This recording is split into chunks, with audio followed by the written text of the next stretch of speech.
Great to see you all here. Welcome to our distinguished guests. So happy that you're here with us this morning. I have the honor of introducing Rabbi Bnai, and Judith Ray Ross will then follow me to introduce Lester Blair. And after the speakers speak, we will have time for Q&A. Okay, so think about your Q's and you think about your A's, and we'll do well. Rabbi Bnai, Capers Bnai Jr. is rabbi and spiritual leader of Beth Shalom Bnai Zaken Ethiopian Hebrew congregation located in Chicago, 6601 South Kedzie, South Side. He serves as senior research associate for the Institute of Jewish and Community Research based in San Francisco. He earned his BA in Hebrew Literature and Rabbinic Ordination from the Israelite Board of Rabbis in Queens. That's Queens, New York. Rabbi Bnai also earned his BA in Jewish Studies and Master of Science in Human Service Administration from Spertus Institute of Jewish Studies right here in Chicago. He has served as a consultant to several institutions, interestingly, the DuSable Museum of African American History, Chicago Historical Society, Spertus Museum of Judaica, all here in Chicago, the Black Holocaust Museum located in Milwaukee, the Institute for Jewish and Community Research in San Francisco, and the Afro-American Museum in Los Angeles. He is involved in a number of boards of the Jewish community, and I know as a rabbi here, me personally, his reputation precedes him. He's a significant presence in the among the Hebrei, the Chicago rabbinic community, with a stellar reputation. He sits on the Chicago Board of Rabbis, JCUA, Jewish Council for Urban Affairs, Akiva Schechter Jewish Day School. He is vice president of the Israelite Board of Rabbis, and more important than all the aforementioned, more important than all of that, Rabbi Bnai is married, and he and Mary have 4 children and are the proud grandparents of 8 grandsons and 3 granddaughters. That makes 11 grandchildren. This is lovely. See, that gets the applause. That gets the applause. And we're very pleased that you're here, and pleased that Lester Blair is here too to introduce Lester, Judith Ray Ross. Lester Blair and I met in the 90s when we were both working at CETA Neighbors at Work. And very quickly I found out that there wasn't a board in this city that some way or other Mr. Blair hasn't graced. The old line from the Jeffersons hold true. It took a whole lot of crying to get up that hill, and he'll tell me more about that than I will. But graduated from Bradley University and an MBA from the University of Chicago. In addition to that, he was the principal in Blair Capital Management and is the principal investor in SDM Capital Management, with law offices here in Chicago and Maryville, Indiana. But that doesn't tell the whole of it. Mr. Blair has been on the Chicago Community Trust, the Evanston Community Trust. In addition to that, he was quite active in CETA. In addition to that, he is chair of the board of directors of Alliance Christian Academy of Math and Sciences in Waukegan. In addition to that, he is a past chairman of the WBEZ Community Advisory Council and still sits on that board.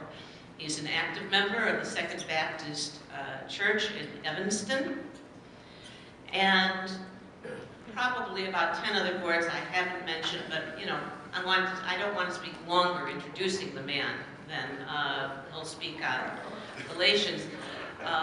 Evanston resident, about 2 miles from here, I'd say, is married to LaShawn, and they have a beautiful little 4-year-old who I think will rule us all one of these days, named Zian, in concert with my granddaughter Lila.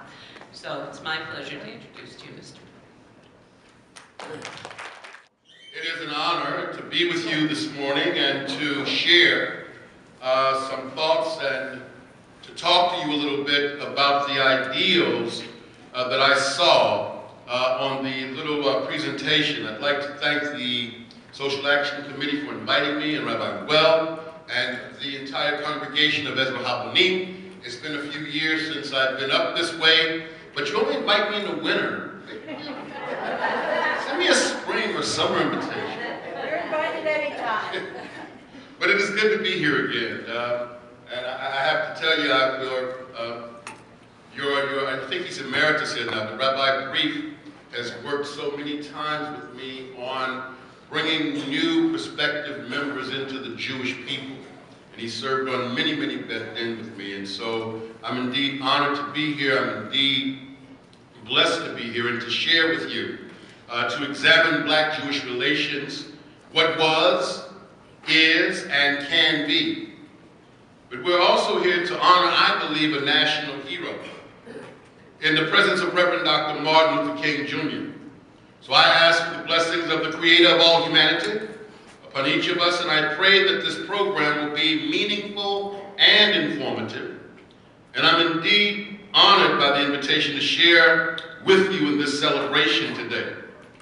You know, Dr. King was called the New Moses by Rabbi Mark Schneier in his book titled Shared Dreams, Martin Luther King and the Jewish Community.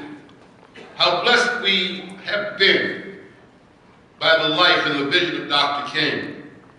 We are blessed because his dream was the catalyst for the election of African American and Latino mayors, governors, and leaders of state legislatures around this country.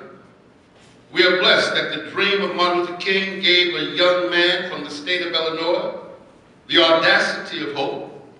And with this hope, and with this dream, he became the 44th President of the United States of America, our President, President Barack Obama.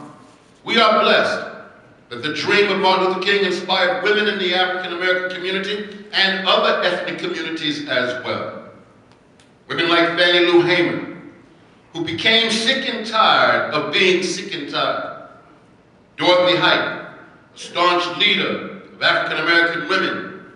Nancy Jefferson, who worked on the west side of Chicago. Jane Ramsey, the former executive director of the Jewish Council on Urban Affairs.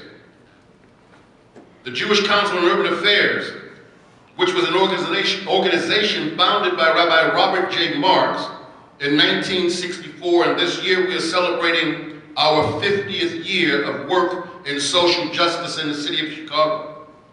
It was formed to fight against racism and anti-Semitism in Chicago. We are blessed by the vision of Mrs. Rosa Parks, who simply decided that she was going to sit in that seat, on that bus, no matter what the consequences and price of humiliation and arrest. We are blessed by the life of Coretta Scott King, who demonstrated courage, faith, devotion, and love, not only to her husband and family, but also to her community and to indeed our entire country. Joshua Heschel, out of the ivory towers of the Jewish Theological Seminary to the streets of Alabama. Rabbi Marks and Monsignor Jack Egan from the Chicago Archdiocese, both men from the Chicago metropolitan area, were also very much a part of the catalyst and the work with Dr. King. These men and women brought into the dream and gave of themselves to the civil rights struggle for inclusion and for equal rights for African Americans, and yes, for all people of color, into the true ideals of this nation. Yes, and from around this great country, men and women in the clergy, and from every walk of life, who brought into the dream for a new America. This new America is a place in which we have achieved a national health care policy, and prayerfully it'll work a little better, that will give health care and medical assistance to over 30 million Americans currently without health care. And all of those brave men and women who worked together, struggled together, sacrificed together, and died together, that all of us here today might have our equal share in the dream that is the American dream. All of these individuals understood these words of Dr. King when he said to avoid involvement on behalf of a just cause is to live a sterile life. It is the quality of life that one leads that gives it meaning and value, not its length. Dr. King further said, from the saying of Jesus, "He that loses his life for my sake shall find it."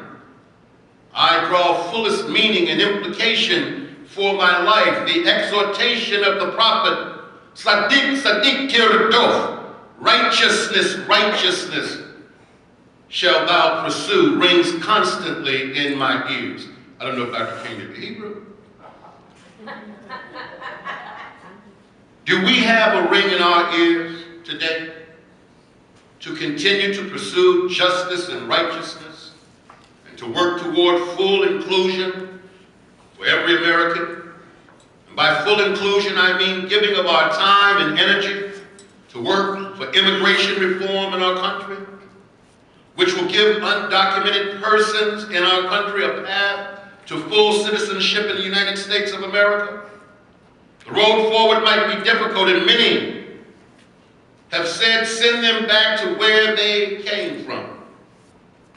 This attitude is not one that I want for my children and for my grandchildren concerning undocumented people in our country. Who is this man that inspired people from every walk of life and captivated the hearts and the minds of young and old alike? Father who had been a pastor brought up Martin Luther King Jr. Martin Luther King Jr. had been trained to be a pastor. He started out in life as a pastor. It was almost by accident that he entered the public arena that took him far from his pulpit and his congregation in Montgomery, Alabama. Just like Moses of the Hebrew Bible, Martin Luther King Jr. was reluctant to start out on this road. Just like many of us, we get a little bewildered sometimes. Martin too asked God, don't you have somebody else that you can send to do this work? You see, I believe it's all right to ask yourself, am I really doing what God wants me to do? Martin did not want the leadership of the Montgomery Improvement Association, which organized a bus boycott that lasted for 382 days. Martin Luther King Jr. became the president of the organization.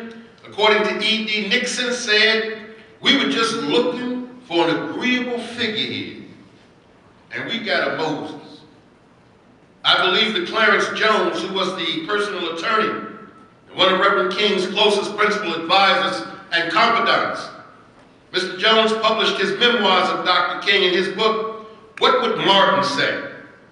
In his book, Mr. Jones covers a wide range of his thoughts as to how Reverend King would address issues such as what would Martin say about today's black leadership, about affirmative action?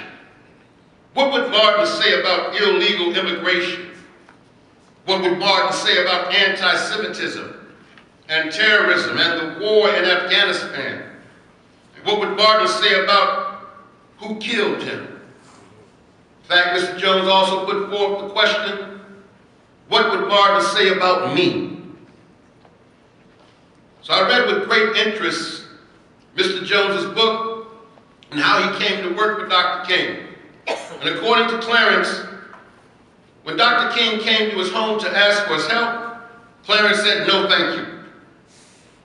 Dr. King left his home a bit disappointed, but a few days later, while Dr. King was still in California speaking, he invited Clarence Jones to come to the church in which he was speaking. The church was one of those very influential African-American megachurches. Maybe you don't know the type, but this is one of the type that if your car wasn't big enough and new enough, you couldn't park in the front part of the lot. And walk up to the back. Although Dr. King never looked at Clarence Jones, his sermon was about how African-American professions were not doing enough in the struggle for civil rights for black folks. Dr. King spoke about the vast number of white professionals, and especially Jewish professionals, who were giving up their time and money for the movement, but that the number of African Americans in the professions were not helping the cause. Clarence Jones said he knew that Dr. King's message was directed at him. He said, moreover, after hearing this message, Clarence said that with tears in his eyes, he told Dr. King that he was ready to join the movement and to give whatever help Dr. King needed from him. So do any of us hear the words of Dr. King ringing in our ears today? for indeed the task is not complete. Do you hear Dr. King calling you to do something about the natural disasters that are affecting various parts of our world? And many leaders in the world are still saying that climate change is not happening. Do you hear the voice of Dr. King calling to you saying, although the President of the United States is an African American, there is still work to be done? Do you hear Dr. King calling to you, as God called to the prophet Isaiah in the book of Isaiah, the 6th chapter and verses 5 through 8? Then said I, woe unto me, for I am undone, because I am a man of unclean lips, and I dwell in the midst of a people of unclean lips. For mine eyes have seen the King, the Lord of hosts. Then flew unto me one of the Sephirim, with a glowing stone in his hand, which he had taken with the tongues from off the altar. And he touched my mouth with it, and said, Lo, this has touched thy lips, and thine iniquity is taken away, and thy sin expiated. And I heard of the voice of the Lord saying, Whom shall I send, and who will go for us? Then said I, Here am I, send me. So today, as we honor the memory of Dr. King, as we honor African American History Month, I ask you, are we ready to say to Hashem, Here am I, send me? Send me to fight for just immigration reform. Send me to do my part to make the educational system of our country more equitable. Send me to build bridges between the diverse ethnic and religious communities in our country. Send me to lay foundations of truth and tolerance between our various faith communities in our country. Martin is calling to us. Who will finish the work? Who is willing to give up himself or herself through sacrifice? Who will give of his or her time to serve as tutors for our young boys and girls whose very actions of disregard for education are but calls for help? This call goes out to every man and woman, regardless of your faith community, regardless of your race or ethnicity. Because as Mahatma Gandhi said, religions are different roads converging to the same point. What does it matter that we take different roads so long as we reach the same goal? You know that Dr. King was also a student of the philosophy of Mr. Gandhi. And I believe that Reverend King would ask us to consider today what Gandhi called the 7 sins of modern man. Pleasure without conscience, knowledge without character, science without humanity, worship without sacrifice, and politics without principle, as we've learned far too well in our state. I have one other question to leave with you this afternoon. That question is, can we share this dream and awaken new dreamers who will apply the best principles of Mr. Gandhi and Reverend King in each of our faith communities? That we can work with Hindus and Buddhists and Muslims and those in Baha'i and those that are Catholic and those that are Protestant. Yes, and even working together with other Jews. Can we work together so that our nation can be a nation of many faiths, but one people? A nation working for the good of all people of this great country. So I pray that it is not long before our nation truly comes together as one people, with one vision of justice and equality for all. This is my hope. This is my prayer. Thank you. Just to give you guys a quick scenario, Judith gave a lot of information on me. One small piece that she left out was that I grew up in the projects on the south side of Chicago, and 22nd and State Street. And whole format was, I had a brother, 2 brothers, and a sister that went off to college, and I knew that I had to go off to school to try to do something with myself. So I said, hey, I'm climbing down the windows in the projects and go off to school. So I went down to Bradley in Peoria, Illinois. By the way, do you guys know what cow tipping means? Yes. Again, I grew up on the south side of Chicago. I had never heard of cow tipping. I was like, is that like some ribs, you kind of tip it over? No. Cow tipping. I never want to experience that again. But really wanted to give you guys the format for the next 20 minutes. I want to talk about several points. One, I've already told you about me and some of the heroic things I've done, but I'm going to talk about the Black-Jewish relationship. What actually took place, I'll make some points in that area. Then going to talk about an interesting area that made some dynamics in the Black-Jewish community. It was the Civil War. Some points I'm going to bring out about that. Then talking a little bit about the entertainment industry. Do you guys know how many Jewish individuals were involved in the entertainment industry? There were a lot of Jewish people that were involved, so I'll give you some stats on that. Then talk a bit about what was called the Golden Age. Actually, that started after World War II. We're going to make some points on that area. Then I'm going to conclude this with a summary to say what actually happened, where do we stand today, and what's going to make the relationship between Jews and African Americans better. That's really all I want to do. So, hey, that's a scenario. Take notes. Again, if you get something I say that you really want to stop me, raise a hand and say, hey, I want you to answer this question. I don't mind doing that. But let's talk about one individual that actually made a lot of comments starting, again, in the early phase, looking at the early 1900s, part of the 20th century, and said, hey, there's some problems here in the Jewish community. And an interesting individual, Marcus Garvey, who actually who was noted to be one of the Zionists or closest individuals to Zionism, and he always promoted that Jews wanted Negroes to be eliminated. Again, I said, why would you want all the blacks to be eliminated? Mr. Garvey will say, Jews want the blacks to be eliminated. Okay, he basically put this out in the streets. People knew Mr. Garvey, and his information was noted as being credible. So we have, again, some dynamics of people say, how do you communicate? Back in the early 1900s, we didn't use the internet, we didn't use Facebook, but there was communication among the people. And words got out, and Marcus Garvey, well known, people listened to words that got out from Marcus Garvey. And he said, hey, Jews want to get rid of blacks. I'm like, okay. I don't think Jewish people liked to be heard to say, hey, blacks feel you want to get rid of them. You know what get rid of means?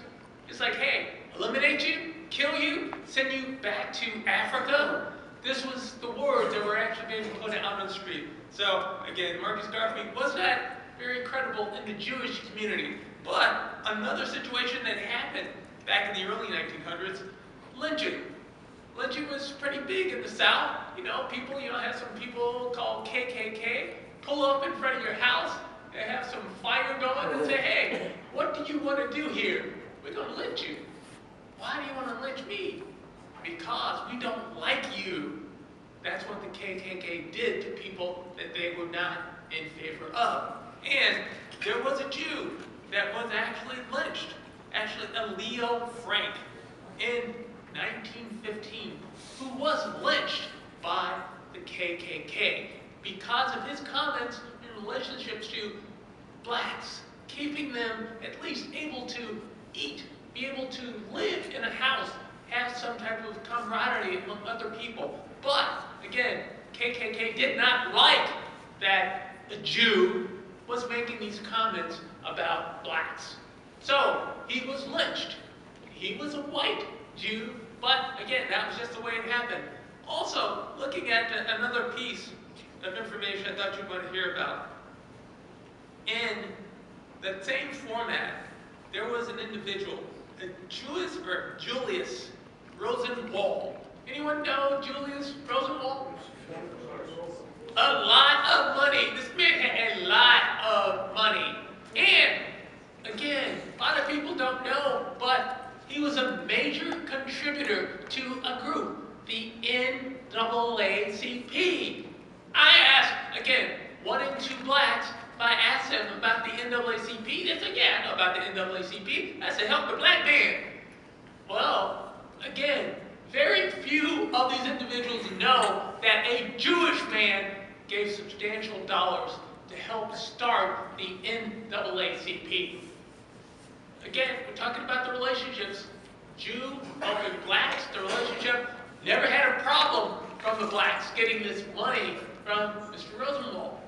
And he was happy to do it because he thought it would help the black community to progress.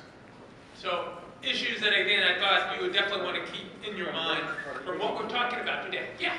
Please continue. Oh, okay. Format again. Civil War. You guys hear about the Civil War? Again, the Civil War, it was one of those issues where, again, there was a change in this country. We had an issue between whites and blacks. I mean, blacks were slaves, so hey, they had an issue. But we also had an issue between the North and the South. Were there differences between Northern Jews and Southern Jews? Okay, yeah, we did, because I can only tell you, a lot of folks in the South that were Jewish didn't run up and say, hey, we want to come down and fight slavery.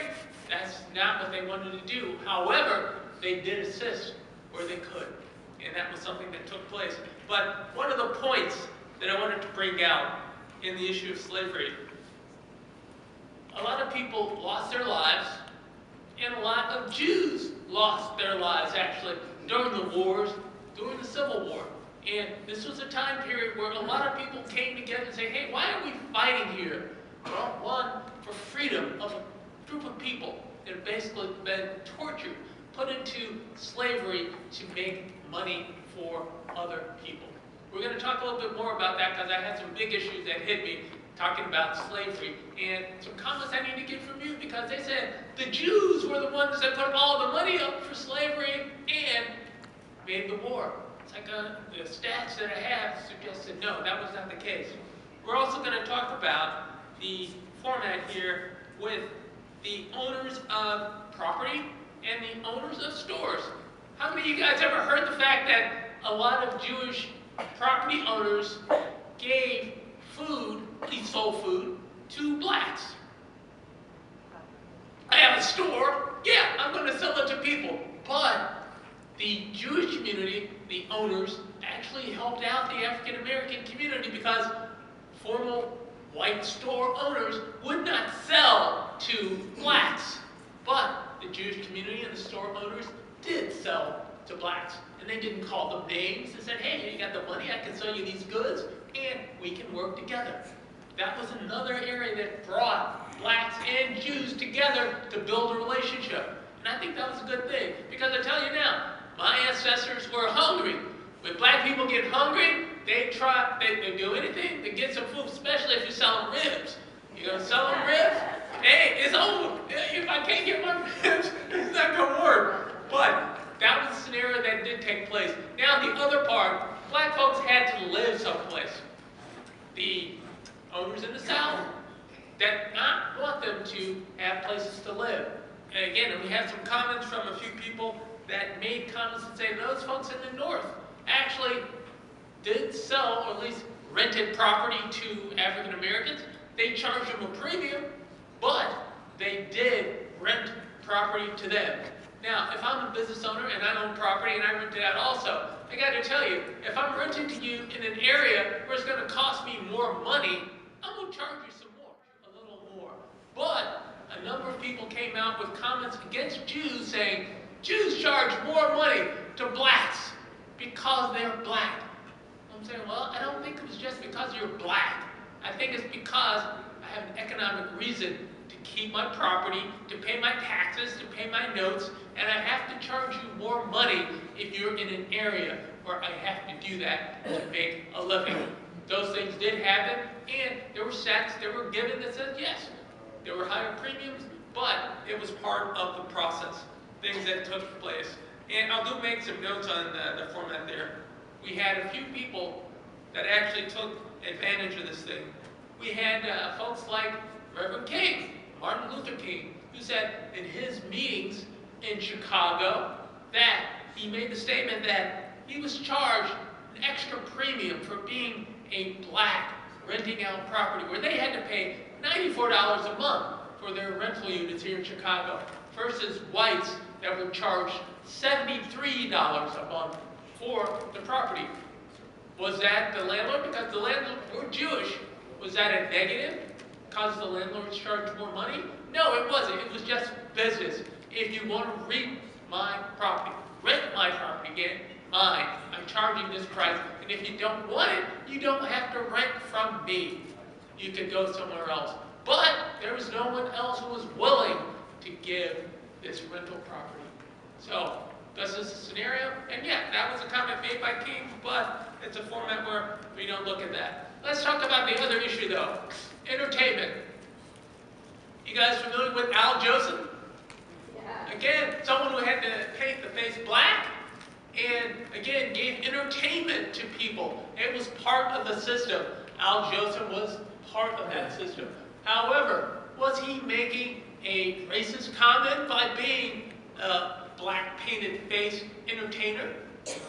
Well, again, from the stats, don't think it was really an aggressive racism comment to do this. Now, because it was Jewish owned and they promoted these facts, does that make the Jewish community an actual promoter of racism? No. The stats that I've come up with say no, it was not a bogus racist act. It was just an issue of entertainment. And the Jewish community owned a lot of the entertainment industry, and they were there to make a living. These are things that people demanded, and they were supplied. And it was not done from a racist standpoint. It was done to entertain. And they did achieve the things that they looked to do. So, format is, what are we doing? We're saying there's some noise that happens in different time periods. We don't have the internet, but we have different communications that are going, and some things come out negatively, some things come out positively. But the real issue of the overall system is that people want to be entertained. Entertainment industry was heavily owned by this Jewish community, and they were there to make a living. It happened, I promote it, and what can I say? I would only suggest when they did these things that they were doing what they're in the business to do, and they made money. So, other point. Now, issue, getting back to the golden age. Anybody know what the golden age was? Well, I'll give you a hint. It started after World War II. That was one of the pieces that helped out. Golden age again, after the war, and again, in World War II, a lot of people died. A lot of people died, but these same people were both black and white, and Jewish and black. And the real format is that they had to work hand in hand, fighting the Germans or the Japanese, and they had to come to the conclusion that, hey, there's so many things we have to do together. And the real format right now is that you have to understand that if you want me to help you, you have to help me.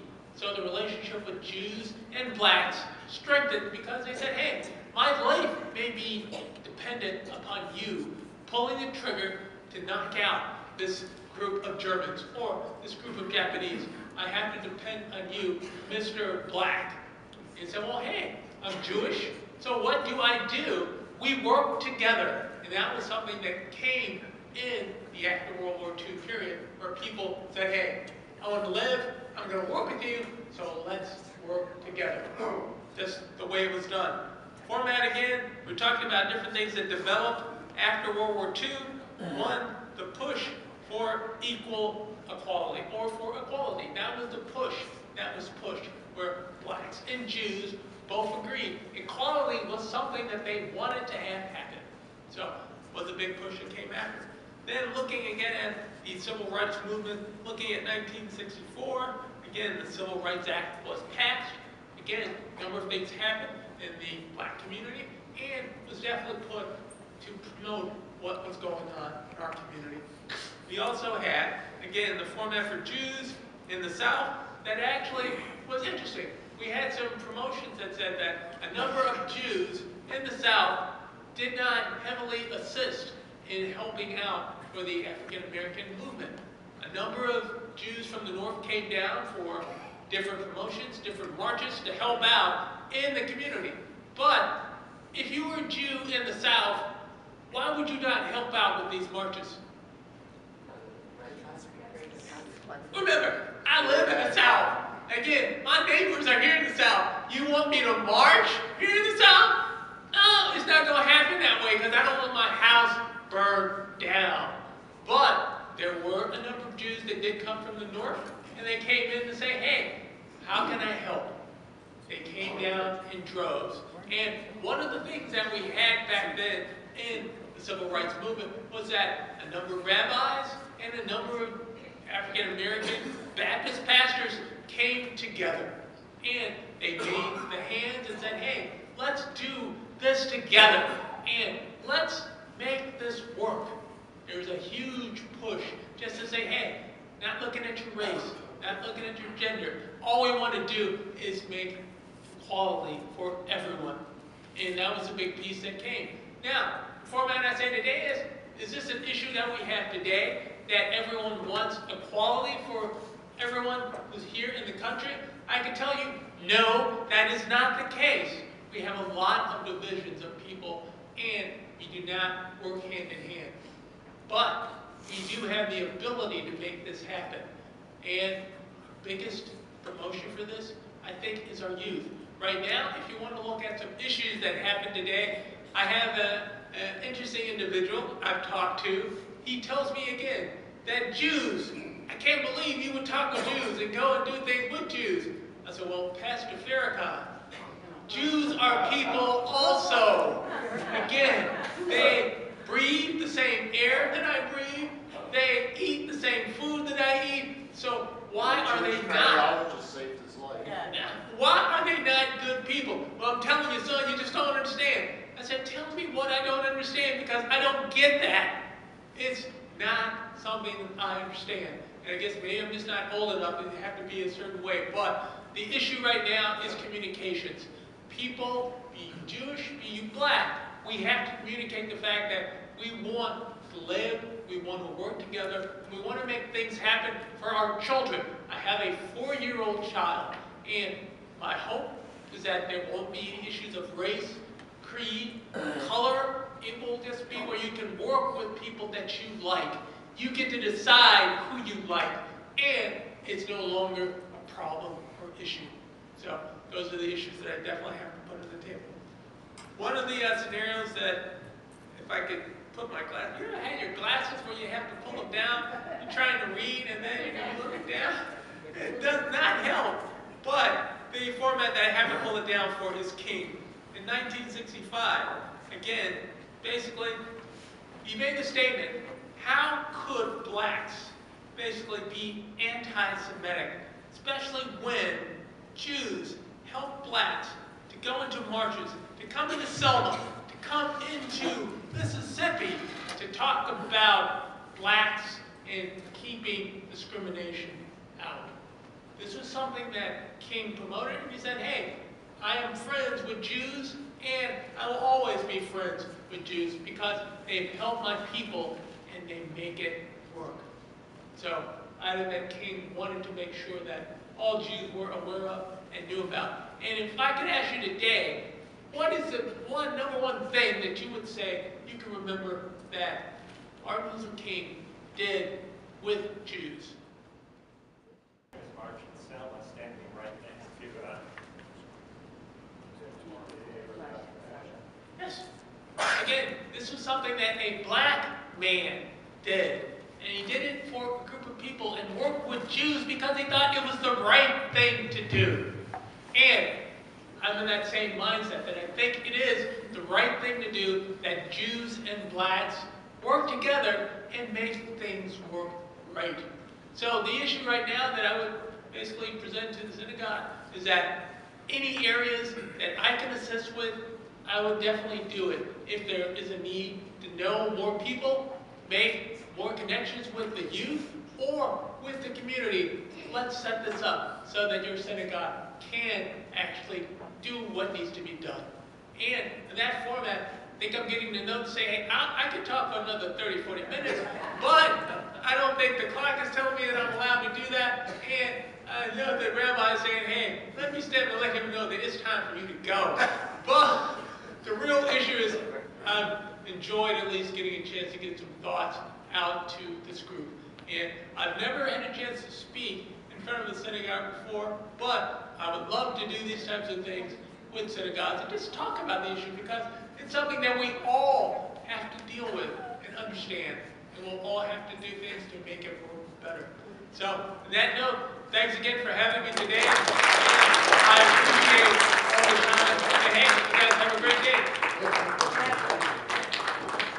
Rabbi Fournier and Mr. Blair, thank you so much for your illuminating and also inspiring comments. And I know that people were trying to raise their hands before. I just wanted to wait until this moment to do so, to take questions. I'd like to acknowledge our president, by the way. Alan Carroll is here, President Alan Carroll of Ezra Niles Township in Paula. And it's a complicated, topic, and it's a difficult topic to take up sometimes. You have a sort of a dichotomy sometimes. It was either the Civil Rights Act or the Voting Rights Act was drafted at the Religious Action Center of Reform Judaism in Washington, D.C. When you mentioned the Golden Age, I thought you might have been referring to the Golden Age of the Jewish community and the Black community working together so closely. But that has changed. I think that it's people often long for that time, or feel wistful about that time when we felt simpatico and we're working on the same issues so well together. And the image is Rabbi Heschel marching with Reverend King in Selma in 1963. Was that something like that? 65, where he said, Rabbi Heschel, why are you doing this on Shabbat, on Sabbath? And he said something to the effect of, I'm praying with my feet, or I'm praying with my legs by marching for justice. So I guess my question, which I'll begin, is what do you think? I know it's a big question, but we'll try to narrow it.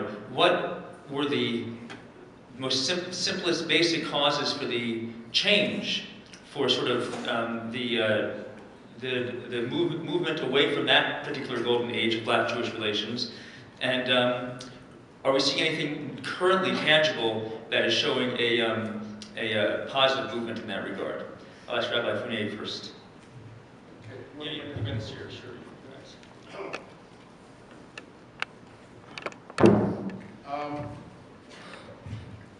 There was a book done some years ago about a report by Harris Pope that looked at the fallout between the Black community and the Jewish community, and it kind of focused on an area called Bronzeville in New York. And that area had to do with many of the professional social workers and teachers were Jewish. Well, this is in the mid to late 1960s. A lot of African Americans are first-time college graduates. They were coming back to the city, and they want to work in the school system and in these social service agencies. So, unfortunately, the head of the teachers union was a Jewish individual who turned the situation from being simply Black folks wanting empowerment and wanting to be involved in education to Black folks being anti-Semitic. Here in the Chicago metropolitan area, there was a situation with where the Jewish Council on Urban Affairs got involved, what was called the Contract Buyers League. The Contract Buyers League was a group of West Side folks in the Black community that were renting and buying houses under contract. Most of the people that own those houses were Jewish people. So they could be in the house for 10 years, somebody could fall sick, miss a couple payments, and they would lose the house. So Rabbi Marks and Monsignor Jack Egan thought that this was unfair. Some of the Jews went to the Federation and said they're anti-Semitic and Rabbi Marks said this has nothing to do with anti-Semitism. This has to do with doing that which is right. So sometimes, I think when fallout came, that fallout from the Bronzeville issue with African Americans and Jewish professionals working in those systems, I think that the issue would have been the same if they had been Italians, if they had been Irish. It didn't matter. It wasn't because these people were Jewish. It was because we wanted the jobs that these people had and working within the context of our community. Continuing with the downward spiral, you have issues of the floor or the ceiling. And where Jews began seeing these quotas as a ceiling, black folks always saw them as a floor and a door of getting to a particular place. So you had the issues of the Baki case in situations like that. Then some leadership in both sides of the community were not very helpful, and comments being made or slanderous names being applied to people. You made a comment about Hollywood, and I took that. So wherever I go, I always ask, okay, I've been in jail 42 years. I've yet to get my payment from Hollywood. How many people here are getting their? Yeah, nobody. Okay, so Jews don't use that term as a collective, all-inclusive of all, because it's not. The Jews of Hollywood or who work in Hollywood have nothing to do with Jews in other parts of the country. So we can't say that there's Jews that got it all, and if it wasn't for them, the world would be peachy cream. If Jews financed slavery, excuse me? I never hear anybody talking about the church. That's taboo. That if the papacy had not given permission and said that these people were less than human and could be treated differently, then perhaps the degree of slavery may not have happened. But it was condoned, promoted by the Russian church, by the Catholic church, by the Protestant. And the percentage of Jews that owned slaves in comparison to the percentage of individuals who were Protestants in the South, because slaves were also owned in the North as well. People never like to talk about that. But slavery was in the northern part of this country as well when the 13 colonies were founded. They want to put everything in the South. So don't blame the South, because now in the South, black and white people get along better and live in greater proximity than they do in any northern city I've been to. So that the segregation there was institutional. And here, it's beyond the institute, it's the institution and all of the living conditions combined. So we can repair when you confront. You mentioned Louis Farrakhan, but that was prejudice. I said, so you don't think it's prejudice when you make statements prejudging all Jews and people that you don't even know? So and we've had a relationship ever since. He'll call from time to time and we'll go back and forth with some comments. But again, I can't let him be a litmus test to how Jewish I am. Oh, you talk to him. On Nelson Mandela's birthday, Chicago State University honored Nelson Mandela. Leaders from every religious community were there. And when I walked in the door, I was there to represent my organization here, the Chicago Board of Rabbis. When I walked in the door, several people said, oh, Rabbi, Farrakhan is coming. And we don't know if we're going to be on the program. I said, the program isn't about Farrakhan. The program is about Nelson Mandela's birthday. And we're here to honor Nelson Mandela. Oh, well, we don't know. I said, well, okay, I will speak for this group. I'll just speak for myself. I'm not running from anyone.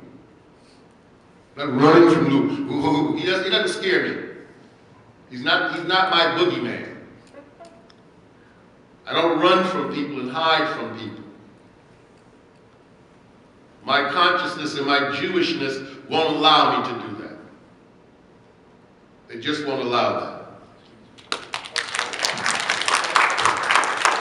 As a side note again, I have talked with Minister Farrakhan.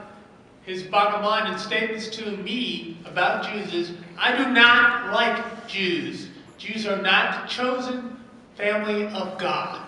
And I said, well, what's the problem with them? So I do not like Jews.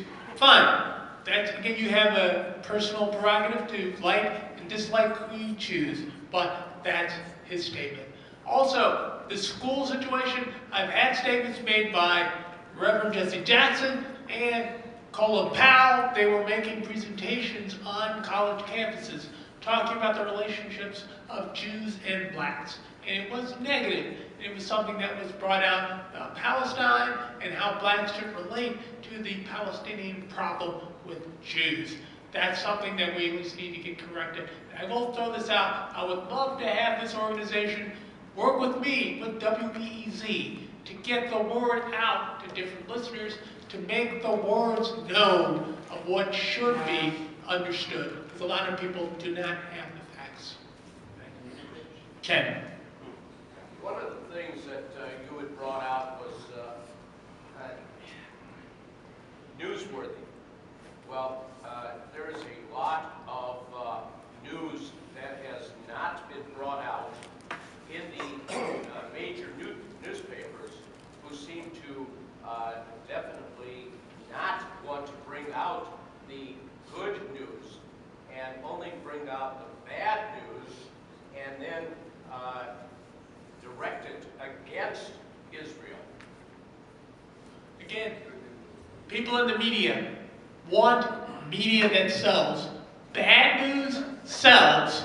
Good news does not sell. Thus is the problem. Yeah, but I'm saying though that even with the bad news that sells the newspapers, they are misinterpreting it and representing it as Israel being on the bad side. And how can this be corrected? Okay, it's a format again.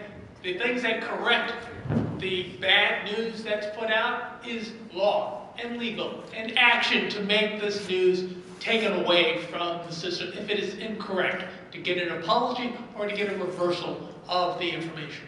And that is a legal action. Right. This is directed to the rabbi more, but certainly Mr. Blair. You spoke a lot in your presentation about, in terms of the context of today, with the immigration reform. Yes. And the lack of progress, and certainly that as a moral and ethical issue probably has less direct effect, per se, on either the Jewish or the African American community, but on other communities in our society. But there are other political issues that are up front.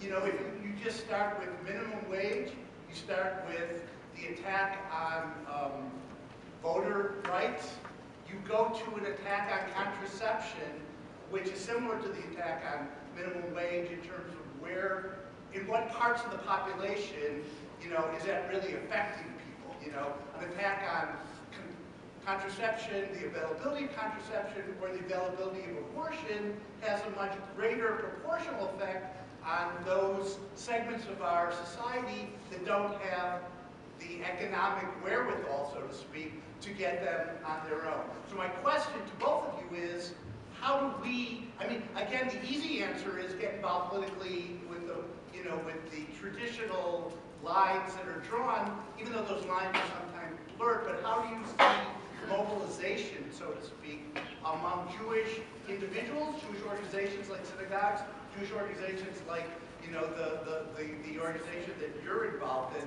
on a committee or at a political level? How does that take place? Well, on some issues like the issue of minimum wage and raising the minimum wage is very doable. But you have to understand that once you get outside of certain civil rights, there's a very great divide between Jewish thinking and the average thinking that you would find in a black church today over abortion, and where blacks are extremely conservative, and the Jewish community tends to be very, very liberal in that context, over gay marriage. The gay community in California was terribly upset with African American church leadership and African American leaders in California when they did not run behind and stand behind that vote, was it number 8 or something like that?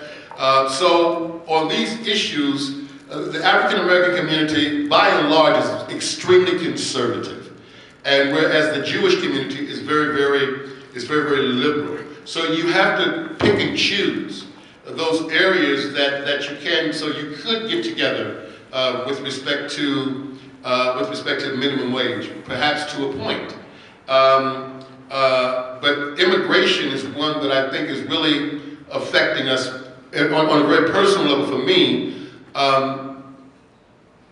Knowing the President of this United States very personally, and knowing that where his father's from and so forth and so on, that his administration, under his watch, the number of people that ICE has deported is approaching 2 million. It is more than double, maybe 2.5 times that than what Bush did under his 8 years administration. That's disheartening to me. That's extremely disheartening. So that for me, it's an issue because I have the Bnai Anusim in my congregation. So our synagogue is a designated safe haven. If ICE ever comes looking for them so that they can get to the synagogue and have that place of safety where they can't be come into and take out to deport them. So it's the issues of convergence and divergence. And in the case of some of the things you mentioned, the two communities diverge very far apart in their thinking and in where they are liberally or conservative. Just trying to make sure I understand your question correctly. Is the statement again, what can synagogue and the Jewish community do to end this disruption and the calamities that go on and make a statement? And also, I think what the converging interests are, because there are divergent interests. And, right. In the sense that the Jewish community, those with influence and money, this is, in the 50s and 60s, doing for the African American community, which I think many of the African American community found at a certain point, and rightly so, patronizing perhaps. Now the question is, what are our common interests that on which we can work together? Right. Again, I have to say that right now, February, Black History Month. Blacks are trying to make sure they understand the history of African Americans and what happened in this country. There was a big dynamic between Jews and blacks, and most blacks don't know what took place. So I'd say again, there's information that has to be put out there. People need to be educated, and now would be the time, if you want blacks to get that education, now would be time to do it.